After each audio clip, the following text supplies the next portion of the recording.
لشکر، کیا پہلا لشکر جو حملہ کرے گا اس کے لیے بشارت دی تھی۔ یزید جس لشکر میں گیا وہ 8واں لشکر تھا۔ پہلا لشکر جو بلاد روم پر حملہ آور ہوا اور جس نے قسطنطنیہ اور روم، کیسر روم کے شہروں پر چڑھائی کی، وہ سن 42 میں تھا، جس میں یزید نہیں تھا۔ حضور نے فرمایا تھا اول جیشن، کیا پہلا لشکر میری امت کا جو غزوہ کرے گا کیسر کے شہروں پر، اس کی مغفرت ہے۔ مغفرت کی بشارتیں، اس کا مطلب یہ نہیں ہوتا جس کے لیے مغفور لہو کہہ دیا وہ سیدھا جنت میں جائے گا، اس کے بعد کے اعمال کا بھی حساب کوئی نہیں۔ کوئی اور عمل جو بخشش کے لیے رکاوٹ ہو وہ نہ کرے تو جنتی ہے۔ لیکن اس نے کیا کیے؟ ایک تو باپ نے سزا کے طور پہ بھیجا، وہ تو جاتا ہی نہیں تھا اور گیا ہی نہیں تھا، وہ تو پہلے ہی سے بخشش کا حقدار نہ رہا، اور قسطنطنیہ میں شرکت کر کے جنت اس کے حصے میں لکھی گئی، اور اس کے بعد اس بدبخت نے معرکہ کربلا بپا کیا۔ ظالم تو نے سیدہ سکینہ کو تڑپایا، پھر بھی جنت ملے گی۔ تو نے علی اصغر کی جان لی تیرے لشکر نے، پھر بھی جنت ملی۔ علی اکبر چھینا، پھر جنت ملی۔ 72 لاشیں مصطفیٰ کے تڑپائے، پھر جنت ملی۔ نیزے پر حسین کے اور شہداء کربلا کے سر سفر کر کے گئے، پھر بھی جنت ملی۔ تو نے دمشق کے دربار میں اپنی چھری حسین کے لبوں پر ماری اور کہا میں نے بدر والوں لوگوں کا بدلہ لے لیا، پھر بھی جنت رہی۔ اور معرکہ کربلا کے بعد جب اہل مدینہ نے یزید کی بیعت توڑ دی، کل کتب حدیث، سیر اور تاریخ میں درج ہے، تو اس نے مدینہ پر حملہ کیا، 10,000 اہل مدینہ شہید کرائے، 700 جلیل القدر صحابی شہید کرائے۔ یزید کے لشکر نے حضرت ابو سعید خدری نابینا ہو گئے تھے، ان کی داڑھی پکڑ کے تھپڑ مارے، مسجد نبوی میں اذان معطل کر دی، اقامت معطل کر دی، نماز معطل کر دی، 3 دن مصطفیٰ کے مزار پر اذان نہیں ہوئی۔ ہر سیرت کی اور تاریخ کی کتاب میں درج ہے۔ لشکر بھیجتے ہوئے یزید نے کہا میں تم پر مدینہ شہر 3 دن کے لیے حلال کرتا ہوں، جو چاہو کرنا۔ پھر بھی جنت رہی۔ کون سی جنت ہے تمہاری؟ مذاق ہے۔ اگر تو جنت مصطفیٰ کی ہے اور بانٹنے والے اس کے حسن اور حسین ہیں اور فاطمۃ الزہرا ہے، پھر اس جنت کی بات کرتے ہو؟ جس نے 3 دن روضہ رسول پر خچر باندھے، یزید کی فوج نے اونٹ باندھے، 3 دن حضور کی مسجد نبوی میں اذان نہ ہوئی، حضرت سعید بن مسیب رضی اللہ تعالیٰ عنہ دوڑ کے گھر نہ جا سکے، فوجی گھسائے اندر، وہ منبر کے نیچے چھپ گئے۔ حضرت سعید بن مسیب تابعی، وہ کہتے ہیں خدا کی قسم 3 دن تک حضور کی قبر انور کے پاس میں چھپا رہا، چونکہ اذانیں تو ہوتی نہیں تھی، نماز بند تھی، خچر گھوڑے باندھ دیے تھے، تو نماز کے وقت کا مجھے پتہ چلتا تھا، قبر مصطفیٰ سے اذان کی آواز آتی تھی۔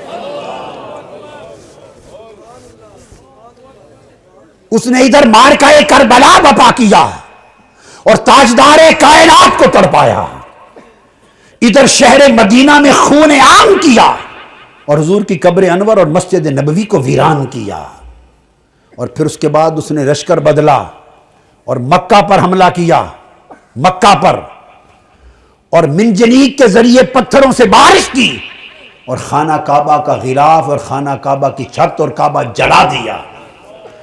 ادھر کعبہ جل رہا تھا، ادھر یزید مسلسل اپنے احکام بھیج رہا تھا، تو احراق کعبہ کے دوران اسے کولنج کا درد ہوا، 3 دن تڑپا اور واصل جہنم ہو گیا۔ یہ اس کے کارنامے ہیں، یہ اس کے کارنامے ہیں۔ بیعت ظلم و جبر سے ہوئی، معرکہ کربلا بپا ہوا، مدینہ برباد کیا اس نے، کعبہ جلایا، اس حال میں مر گیا۔ وہ یزید اور اس کا ساری نسل صرف ایک سیدہ زینب کے سامنے منہ نہیں کر سکتی۔ ارے صرف اس ایک لمحے کا جواب ان دشمنان رسول کے پاس نہیں ہے۔ جب سیدہ زینب قافلہ لے کے دمشق پہنچی تو بازاروں اور گھروں کی چھتوں پر لوگ جمع ہو گئے تھے۔ کسی کو کچھ پتہ نہیں تھا کہ یہ کٹے ہوئے سر کن کے ہیں، اور جو قیدی آ رہے ہیں اونٹوں پر کجاووں پر یہ کون ہیں۔ صرف اتنا اعلان کیا ہوا تھا کہ حکومت کے کچھ باغی تھے اور باغیوں کو قتل کر دیا گیا ہے۔ اب یہ باغیوں کے سر دربار یزید میں پہنچائے جا رہے ہیں۔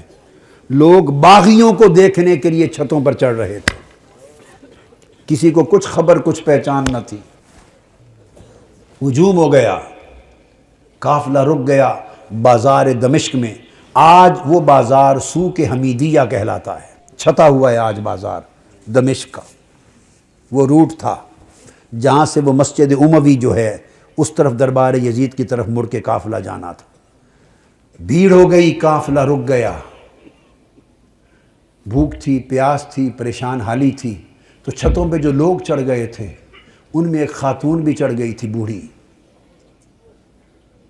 اس خاتون نے دیکھا قیدی ہیں، مسافر ہیں، پریشان حال ہیں۔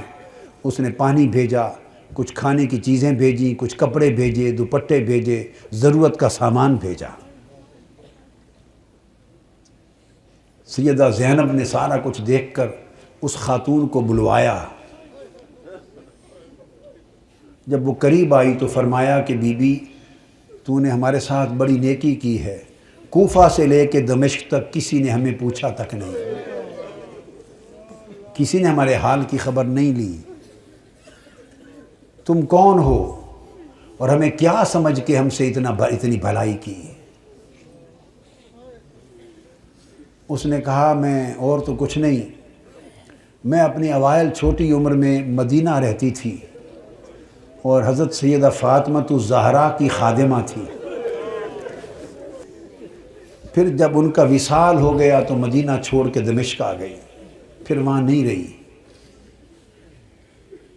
تو تم نے اتنی نیکی کی ہمارے ساتھ کیا سمجھ کے؟ اس نے کہا مجھے اور تو کچھ معلوم نہیں۔ تو جب آخری وقت تھا حضور سیدہ کائنات کا تو میں نے عرض کیا بی بی مجھے کوئی وصیت کر دیں، وصیت کی عمر بھر عمل کروں۔ تو انہوں نے مجھے، جانتی تھی کہ میں دمشق سے ہوں، انہوں نے مجھے وصیت کی تھی، فرمایا تھا بیٹا ایک ہی وصیت ہے، کبھی قیدی نظر آئیں تو ان سے اچھا سلوک کرنا۔ زندگی میں کبھی قیدی نظر آئیں تو ان سے اچھا سلوک کرنا۔ میں نے تو دیکھا ہے قیدی ہیں اور مجھے ان کی وصیت یاد آئی ہے۔ زندگی میں پہلی مرتبہ موقع ملا ہے تو میں نے سیدہ فاطمہ الزہرا کی، اپنی مخدومہ کی، میں نے نصیحت پہ عمل کر کے قیدی جان کے تو یہ سارا کچھ کیا ہے۔ سیدہ زینب رضی اللہ تعالی عنہا اور سلام اللہ علیہ فرمانے لگی اللہ تیرا بھلا کرے، تجھے اجر دے، بتا تو نے ہم سے اتنی نیکی کی، بھلائی کی، ہم تیرے لیے کیا دعا کریں، کیا صلہ دیں؟ ہم تو اس وقت خود مسافر ہیں، قیدی ہیں، لٹے ہیں، مظلوم ہیں، بے یار و مددگار ہیں، ہم تیرے لیے کیا دعا کر سکتے ہیں؟ اس نے کہا بی بی میری ایک ہی آرزو ہے عمر بھر کی، وہ دعا کر دیں۔ پوچھا کیا آرزو ہے؟ اس نے کہا جب میں وہاں سے چلی تھی تو سیدہ فاطمہ الزہرا رضی اللہ تعالی عنہا کے چھوٹے چھوٹے شہزادے تھے، حسن حسین اور بی بی زینب، چھوٹے معصوم بچے تھے۔